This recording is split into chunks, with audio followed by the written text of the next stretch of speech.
À l'origine, en fait, moi je suis nantaise, une famille bretonne. Et on a été éduqués dans l'ouverture d'esprit sur les religions. J'ai pas du tout été baptisée. Mon père était athée à la base, ma mère catholique, une famille française un peu comme avant, ou comme il y en a encore certaines maintenant.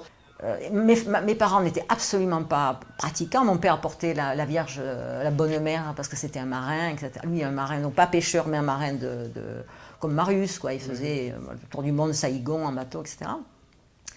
Mais il n'était pas religieux. Et moi, au lieu de passer mes matinées dans la cour à jouer, j'allais dans la chapelle.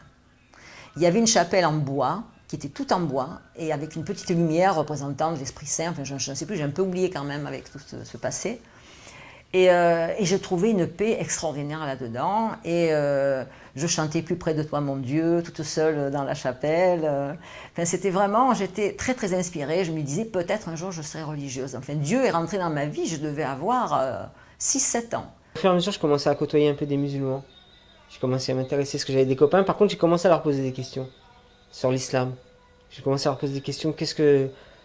C'était quoi l'islam en vrai? Pourquoi on en parle? Mais on en parle, mais on t'explique pas ce que c'est en fait. On t'en parle toujours dans des mauvais termes, parce qu'à cette époque-là, oui, effectivement, on a commencé à en parler, ainsi de suite. Mais moi, pourtant, les gens que je côtoyais, que je voyais tous les jours, ils n'avaient aucun rapport avec ce que j'entendais à la télé, ou à la radio, ou sur Internet. C'était un truc de fou. Je me suis dit, mais ils doivent pas parler des mêmes personnes que moi, c'est pas possible. Je me suis dit, la sagesse des gens, la gentillesse des gens, pour avoir vécu des deux côtés, entre guillemets, entre les catholiques et les musulmans, il n'y a pas photo. J'avais envie d'un retour, en fait, je pense, à la religion. Et j'étais enceinte d'un enfant. Et un jour, il y a eu un Carpentras. C'est-à-dire, il y a eu des profanations de sépultures dans le cimetière juif. Et plus que profanation, ils ont sorti un corps, ils l'ont empalé. Ce qui était une image, enfin, je ne l'ai pas vu sur Internet, je n'ai pas voulu regarder ça, voilà. Mais le problème, c'est que ce monsieur, en plus, s'appelait Albert, je crois, mais Germont. Et Germont, c'était le nom de mon grand-père, du côté de ma mère. Et là, ça m'a mis une puce à l'oreille incroyable. Et je me suis dit, mais qu'est-ce que c'est ces histoires? On ne mange pas du lait avec la viande. Nous, on était juifs avant. On dit, ma mère ne vient pas, ne rentre pas dans l'église pour mon baptême. Ces histoires, c'est très étrange. Cet amour que j'ai, cette envie de religion, et on n'en parle pas à la maison. C'était très étrange. Et j'envoie mon histoire un petit peu de parents à la généalogie juive Crémieux de France, qui me renvoie un texte en me disant « Madame, vos origines sont juives, aussi bien de votre côté de votre père que votre mère, et votre mari aussi. » Donc c'était the total.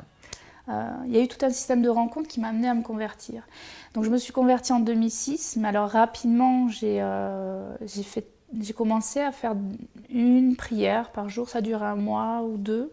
Puis tout doucement, j'ai commencé à faire les 5 prières au bout de quelques mois. C'est venu très très rapidement. Et je ne pouvais plus me passer de ces prières. Ça m'a amené vraiment un apaisement dans ma vie. Tu sentais la foi ou c'était psychologique d'abord? Non, c'est pas psychologique, c'est que de la foi. C'est comme si j'avais un seau sur la tête et puis d'un coup, enfin une ouverture, une clairvoyance. Mais c'est pas l'apaisement. Non, parce que j'étais bien psychologiquement dans ma vie. J'ai toujours beaucoup d'entourage, beaucoup d'amis, beaucoup de gens autour de moi. Comment ça se fait que des gens que je ne connais pas, que j'ai pas d'affinité de base, ou ainsi de suite, et je me suis dit, et qui parlent beaucoup de religion, qu'à la base, moi, la religion, je la connaissais pas, la leur de religion, je me suis dit, comment je peux me sentir bien au milieu de ces gens-là? À la base, je devrais me sentir mal. À la base, hein, je te dis bien, si tu en raisonnant. Puis en fait, je me suis dit, non, en fait, je me sens trop bien. Je me suis dit, j'ai jamais été aussi bien de ma vie. J'ai jamais été aussi apaisé de ma vie. Comment une religion pouvait autant t'apaiser et autant t'apporter? Je me suis dit, c'est ça que je voulais cerner, que je cherchais à comprendre, en fait, si tu veux. Je me suis dit, ouais, en fait, c'était ça ma quête, en fait, que je voulais comprendre dans ma tête. Et c'est vrai que là, j'étais seul. Dans ma tête, j'étais seul, parce que je voulais trouver une réponse, en fait, à tout ça. Et puis après, tu as vu, il y a des fois des choses dans la vie qui se passent, et je me suis dit, pourquoi la seule conversation que j'ai eue en 7 ans avec mon père, ça a été celle-là. Il est venu, il m'a parlé de l'islam, ce jour-là. Tu vois, moi je l'ai pris comme un signe. Et c'est peut-être, je me suis dit, il a voulu me transmettre quelque chose. Ne fais pas n'importe quoi de ta vie. Dirige-toi bien. Si j'ai qu'une seule chose à te dire, à te laisser, prends le bon chemin. C'est un héritage. Ouais, moi je l'ai pris comme ça. Un petit peu perdue là-dedans parce que je savais même pas qu'il y avait des sunnites ou des chiites. Avec mon ex-mari, on a appris ça peut-être 2 ans après, en 2007 ou 2008. Voilà, en 2008, c'était une amie turque qui, elle, en plus, à la VIS, qui est un autre courant islamique. On était sur une radio associative et elle me dit, mais d'accord, t'es convertie, mais alors t'es quoi? T'es sunnite ou chiite? Et je l'ai regardée, mais alors avec des grands yeux. Je dis, mais pourquoi tu me parles de ça? Je sais même pas de quoi tu me parles. Ça me dit vaguement, ça me rappelle mon cours d'histoire de collège, mais moi je suis musulmane et point final. Et elle m'avait expliqué ça. Et puis du coup, j'ai commencé à me documenter, à regarder un petit peu mieux tout ce que c'était, tous ces courants islamiques et, qui m'envahissaient, puis qui je comprenais pas vraiment dans quelle société religieuse je pouvais appartenir. Et puis j'avais pas envie d'appartenir à quelqu'un non plus. Donc du coup, bon, là j'ai compris que je suivais plutôt le courant sunnite et voilà. Mais j'ai essayé de regarder beaucoup de choses, d'ouvrir beaucoup de livres. À un moment donné, j'ouvrais plus de livres théoriques sur l'interprétation de l'islam et je me suis rendu compte un jour que j'avais même pas lu le Coran.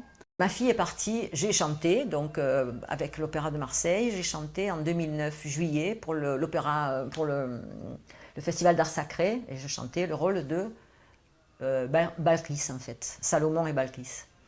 Et c'était l'opéra Salomon de Handel, donc je jouais la reine Balkis. Et ma fille est partie à ce moment-là en Palestine pour vivre 1 an en Palestine. Parce que ma fille est une pro-palestinienne, bon, elle s'occupe d'aller dans les camps à Ramallah, d'aller au Liban, d'aller dans tous les endroits où il y a des camps pour montrer en fait la précarité des gens, etc. Et pour montrer aussi, pas que leur tristesse, mais aussi leur culture, leur joie, leur poésie, parce que les Palestiniens, c'est un peuple d'une gaieté, d'une force, d'une noblesse. Ils ont à nous apprendre énormément de choses sur la joie aussi, il ne faut pas l'oublier. Donc elle est allée là-bas, et là elle avait décidé de partir 1 an. Et malheureusement, on me trouve un cancer. 1 mois après. Donc on me trouve un cancer, et ce cancer était tellement fulgurant que on m'appelle un jour en me disant on va vous opérer tel jour, et puis il m'appelle un jour, il m'a dit écoutez on regarde ce cancer, il faut l'opérer tout de suite, il est fulgurant. Donc il venait ce soir, on vous opère demain. Donc ça a été atroce parce que j'étais seule, j'avais personne, pas de famille, pas de parents, donc je prends mes affaires, je pars en taxi à l'hôpital, enfin, et je me souviens quand l'infirmière m'a dit donnez-nous un nom pour qu'on appelle quelqu'un, j'étais comme ça, et j'ai fondu en larmes, j'ai dit mais j'ai personne à appeler, je sais pas, je vais pas appeler mes fils, ils sont à Lyon, les pauvres, je vais pas leur faire peur, tout ça. Donc, le lendemain matin, on me prépare pour partir à l'hôpital, pour partir en haut pour m'enlever ce cancer, et comme toujours on pense, anesthésie, on ne se réveillera peut-être pas. Donc, j'étais pas encore musulmane, et on vient me chercher avec le chariot, enfin, pour me monter et le téléphone sonne, vraiment, machallah, c'est des choses, subhanallah, c'est des choses incroyables, au Mektoub. Et le téléphone sonne, et c'est ma fille, parce que mon ex-mari avait appelé ma fille pour dire ta mère a un cancer fulgurant, enfin très rapide, on va l'opérer. Ma fille de Palestine, je pense qu'elle était à Bilin ou à Ramallah, m'appelle en larmes mais soutenue, parce que ma fille est d'une pudeur incroyable, donc je sens ses larmes dans son cou, dans sa gorge, mais elle reste digne. Elle me dit maman, qu'est-ce qui se passe? Je lui dis ma chérie, écoute, on va me chercher, je n'ai pas le temps de te parler, voilà, on va m'opérer du cancer, j'espère que je vais me réveiller, mais tu sais, la chose la pire pour moi, c'est que je ne suis pas encore musulmane. Et que si je meurs, ça peut arriver à l'anesthésie. Mais ne parle pas de sa maman. Je dis, écoute, mon côté un peu italien, un peu dramatique peut-être, mais je dis, écoute, si je meurs, je n'irai pas dans ton paradis. Et ça, je ne supporterai pas. Bon, je sens qu'elle ravale ses larmes. Elle me dit, écoute maman, tu connais la shahada? Alors je lui dis, ben oui. Et elle me dit, ben écoute, je mets le haut-parleur, il y a 3 Palestiniens à côté de moi, on est là. Et tu dois le dire. Donc j'ai dit Ashhadu an la ilaha illallah wahdahu la sharika lahu wa ashhadu anna Muhammadan abduhu wa rasuluhu. Et j'entends takbir, takbir. Et ma fille me dit mais voilà, tu es musulmane. Je dis comment je suis musulmane? Elle dit maman, tu es musulmane. Elle me dit tu peux mourir, tu peux tout faire, tu es musulmane. Tu l'as dit. Elle m'a dit tu avais l'intention. Je dis tu penses? J'étais en larmes, j'étais très émue. Il y a une sourate qui s'appelle Kawthar, qui est l'abondance. Quand j'ai envie de parler à Dieu et de remercier Dieu pour l'abondance de de ma vie, de mon foyer, du monde dans lequel je suis, je vais utiliser cette sourate-là. Toi, tu veux que je te récite Kawthar? On finit avec ça, c'est nickel. Bismillah ar-Rahman ar-Rahim. Inna atanaka al-Kawthar fasali rabbika wanhar. Inna shani'aka huwal abtar. Je vais le fondrer complètement. C'est très intime là. Voilà.